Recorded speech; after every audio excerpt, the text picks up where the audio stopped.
This tutorial guides you through configuring tray management settings in the Loadvis workspace.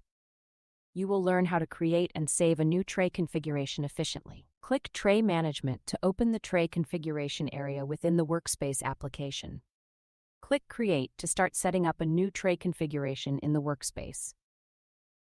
Enter the tray width by filling in the value 100 in the designated field. Fill in the tray height with the value 100 to specify the tray's vertical dimension. Fill the tray depth field with the value 100 to define the tray's depth measurement. Enter 200 in the weight capacity field to set the maximum load the tray can handle.